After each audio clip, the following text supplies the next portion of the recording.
سلام طعنان نخلكم تخታተልተይ ይኹን እንዳበልኩ ናብ ናይ ልምዓንቲ መደበይ ከኣቱ ኣብ ናይ ልምዓንቲ መደበይ ከም ትልሙድ ንዓኹም ንተኸታተልተይ የምህር እዩ ኢለስ ሓሰብክዎ መደብ ሒዘልኩም መፅእ ኣለኹ ናይ ልምዓንቲ መደበይ ዘልዕሎ ናብ ሓዳር ምስኣተኹም ክትፍጽምዎም ዘይብልኩም ናይ ጾታዊ ርክብ ዓይነታት ክንርኢና እሞ ኣብ ሓዳር ዝፍጸሙኸ ከመይ ዓይነት እዮም ዝብል ሓሳብ እውን ክንርኢና እስካብ ናይ መደበይ ፍጻመ ሓቢርኩም እንጽንሑ ነዚ ቻነል ሓደሽቲ ዝኾንኩም ሰብስክራይብ ብምግባርን ነታ ናይ ደውል ምልክት ሓንቲ ሻዕ ብምንካን ዝተፈላለዩ ናይ ጾታዊ ርክብ ናይ ጥዕና ከምኡውን ናይ ሓዳርን ናይ ፍቕርን ህይወት ኢንፎርሜሽን ትረኽብሉ ቻነል ስድራ ንኽትኮኑ ብኽብሪ ንሓትት መደብና ናብ ብዙሓት በፂሑ ትምህርቲ ንኽወስድሉ ላይክ ጌርኩም ጀምርዎ ስድራን ዝኾንኩምኒ እንዳመስገንኩ ናብ መደበይ ክምለስ ቅድሚ ናብ ሓዳር ምእታውና ዝነበሩና ሕማቕ ናይ ጾታዊ ርክብ ልምድታት ክንገድፎም ኣለና ነዚኦም ምግዳፍ ግዘ ክወስደልኩም ይኽእል እዩ ኮይኑ ግና ግዘ ወሲድኩም እውን ክትገድፍዎም ክትምክሩ ኣለኩም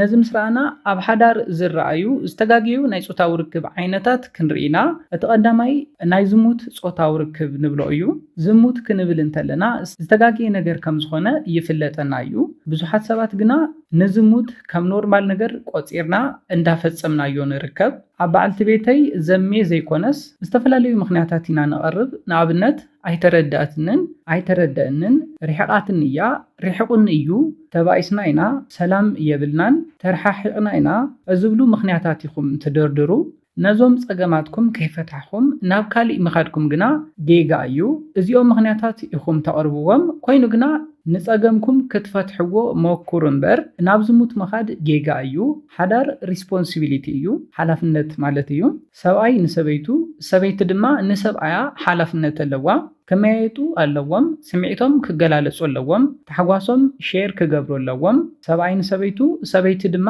ንሰብኣያ ተሓጓስ ናይ ምፍጣር ሓላፍነት ኣለዋ ስለዝኾነ ነገር ከጋጥመኩም እንተሎ ክትመያየጡን ክትፈትሕውን ኣለኩም ንፀገማትና ዝፈትሕ ካሊእ ሰብ የለን ስለዝኾነ ተዘራሪብኩም ፀገማትኩም ክትፈትሑ ሓላፍነት ኣለኩም ነዚ ክትገብሩ ኣለኩም እምበር ናብ ዝሙት መኼዲ ምኽንያት ክትገብርዎም የብልኩምን ሓደ ሰባት ድማ ዝተጋግየ ኣረኣያ ናይ ዝሙት ኣለኩም እዚ ድማ ንበዓልቲ ቤተይ በዓል ገዛይ ይፈትዋ እየ ግና ነዚ ኢለ ተሓጓሰይ ክስእን የብለይን ናብ ዝደለኽዎ ከይደ ጾታዊ ርክብ ክፍጽም ዕግበት ክረክብ ክሕጎስ መሰለ እዩ ትብሉ ዝተጋግየ ኣረዳድኣ ዘለኩም ሰባት ኣለኹም በዚ ዝተጋግየ ኣረዳድኣ ናብ ዝሙት ትኸዱ ሰባት እውን ኣለኹም እዚ ፍጹም ጌጋ እዩ ከም ኖርማል ከም ቀሊል ነገር ቆፂርኩም ካብ በዓልቲ ቤተይ ካብ በዓል ገዛይ ዘይረኸብክዎ ናብ ዝሙት ከይደ ምርካበይ ኖርማል እዩ ከይደ ዕግበት ምርካበይ ታሕጓስ ምርካበይ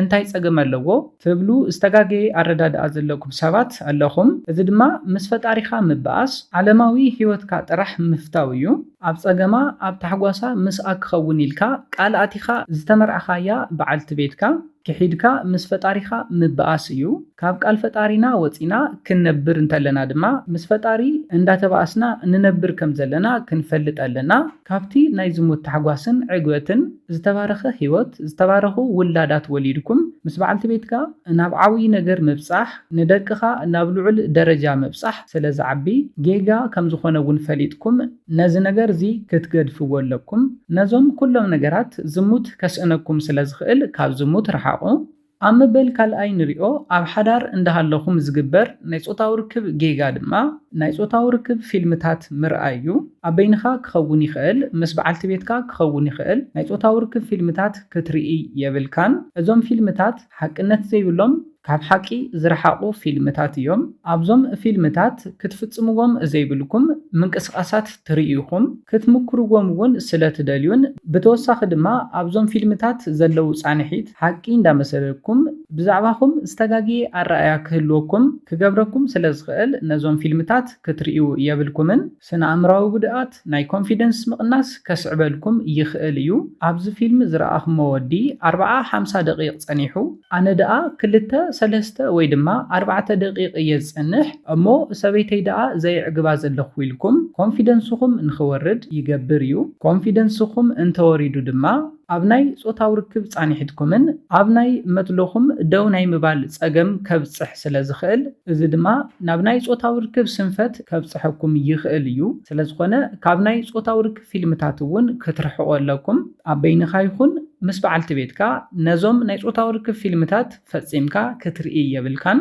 እዞም ኣብ ጾታዊ ርክብ ፊልምታት ትርእይዎም ሰባት ብሓሽሽን ብመድሓኒትን ተሓጊዞም ዝፍጽሙ ስለ ዝኾኑ ንነብስኹም ምስቶም ጾታዊ ርክብ ዝፍጽሙ ዘለዉ ሰባት ከተወዳድርዎ የብልኩምን። ስለዝኾነ ነዞም ፊልምታት ፈጺምኩም ምርኣይ ክትገድፍዎም ኣለኩም።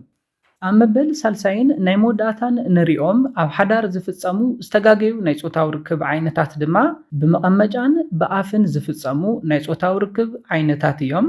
ንበዓልቲ ቤትካ ብኣፋ ጾታዊ ርክብ ክትፍጽም እንተገዲድካያ ካባኻ ዝተፈላለዩ ሕማማት ክመሓላለፋ ይኽእል እዩ። ብተወሳኺ ድማ ስነ-ኣእምራዊ ጉድኣት እውን ይበጽሓ እዩ። እዚ ድማ ኣብ ሓዳርኩም ከቢድ ሳዕቤን ከብጽሕ ዝኽእል ሕማቕ ልምዲ እዩ።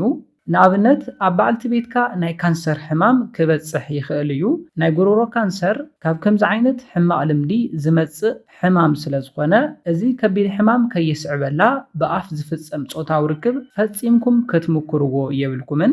ሕዚ ቅድሚ ሓዳር እዚ ልምዲ እንተሃሊኩም ድማ ቅድሚ ናብ ሓዳር ምእታውኩም እዚ ልምዲ እዚ ሙሉእ ንሙሉእ ከተቋርጽዎ ክትምክሩ ኣለኩም። ብዝሕ ዝበላ ደቂ ኣንስትዮ በዓል ገዛይ ብኣፍ ጾታዊ ርክብ ንኽፍጽም የገድደኒ ኣሎ ዝብላ ብዙሓት ደቂ ኣንስትዮ ንሰምዕ ኢና።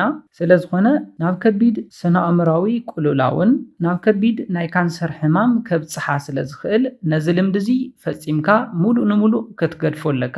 ቀፂልና ንሪኦ ብመቐመጫ ዝፍጸም ናይ ጾታዊ ርክብ እዩ። እዚ እውን ብባህልናን ብሃይማኖታትናን ዘይፍቀድ ሕማቕ ልምዲ እዩ። ናይ ጥዕናዊ ጸገማት ዘለዎ ሕማቕ ልምዲ እውን እዩ። ኣብ ዝተፈላለዩ መደባት ሰሪሐሉ ኣለኹ። ብመቐመጫ ዝፍጸም ጾታዊ ርክብ ናይ ጥዕና ጉድኣት ስነ-ኣእምራዊ ቁልውላው ከብጽሕ ዝኽእል ሕማቕ ልምዲ ከም ዝኾነ ፈሊጥኩም ቅድሚ ናብ ሓዳር ምእታውኩም ነዚ ልምዲ እውን ክትገድፍዎ ኣለኩም። ብዛዕባ ብኣፍ ዝፍጸም ጾታዊ ርክብን ብመቐመጫ ዝፍጸም ጾታዊ ርክብ ሕማቕነት ክትፈልጡ እንተደሊኹም ምልስ ኢልኩም ብዛዕባ እዞም ክልተ ሓሳባት ዝሰራሕዎ መደብ ስለ ዘሎ ምልስ ኢልኩም ሰሚዕኹም ትምህርቲ ክትወስድሉ ትኽእሉ ኢኹም። ስለዝኾነ እዚ መደብ ክነጠቓልሎ እንተለና ኣብ ናይ ሓዳር ሂወት ምስኣተኹም ዝፍጸሙ ዝተጋገዩ ናይ ጾታዊ ርክብ ዓይነታት ተቐዳማይ ዝሙት ዝበሃል ናይ ጾታዊ ርክብ ዓይነት እዩ። እቲ ካልኣይ ድማ ብኣፍ ዝፍጸም ናይ ጾታዊ ርክብ ዓይነትን ብመቐመጫ ዝፍጸም ናይ ጾታዊ ርክብ ዓይነትን እዩ። እዚ እውን ስነ-ኣእምራውን ናይ ጥዕናን ሳዕቤን ከብጽሐለን ስለ ዝኽእል ፈጺምኩም ሙሉእ ንሙሉእ ክትገድፍዎ ኣለኩም። ኣብ መበል ሳልሳይ ዝረኣናዮ ድማ ናይ ጾታዊ ርክብ ፊልምታት ምርኣይ እዩ። ነዚ ነገር እዚ ኣብ በይንኹም ወይ ድማ ምስ በዓልቲ ቤትኩም ክትፍጽምዎ ትኽእል ኢኹም። ኮይኑ ግና እዚ ስነ-ኣእምራዊ ናይ ኮንፊደንስ ጸገም ከስዕብ ዝኽእል እዩ። ኣብዞም ፊልምታት ትርእይዎም ሰባት እውን ካብ ሓቅነት ዝረሓቑ ከም ዝኾኑ ክትፈልጡ ክሕብረልኩም ይደሊ። ስለዝኾነ እዞም ሰለስተ ዓበይቲ ጌጋታት ካብ ሓዳር ሂወትኩም ክተርሕቑ ሞክሩ። ነዞም ነገራት ካብ ሂወትኩም ንምውፃእ ግዘ ክወስደልኩም ይኽእል እዩ። ኮይኑ ግና ግዘ ሂብኩም ካብ ሂወትኩም ኣብፅዎም። ነዚ ኢለ ናይ ሎማዓንቲ መደበይ በዚ ክዛዝም ካብ ናይ ሎማዓንቲ መደበይ ዝኾነ ሓድሽ ነገር ከም ዝሓስኩም ተስፋ ይገብር። ነዚ ቻነል ሓድሽቲ ዝኾንኩም ሰብስክራይብ ብምግባርን ነታ ናይ ደውል ምልክት ሓንቲ ሻዕ ብምንካዕን ክተተባብዑናን ስድራ ክትኮኑናን ብኽብሪ ንሓትት። መደብና ናብ ብዙሓት ኣሕዋትና በፂሑ ብዙሓት ሰባት ትምህርቲ ንኽወስድሉ ላይክ ሼር ምግባርኩም ኣይትረስዑ። ሓሳብ ርእቶኹም ንቻነልናን ንመደብናን ንምዕባይ ስለ ዝሕግዘና ሓሳብ ርእቶኹም ብኮሜንት ግለጹልና። ብኻሊእ መደብ ብኻሊእ ሓሳብ እስካብ ንራኸብ ሰላምን ጥዕናን ንኹላትና ይቐኒየለይ።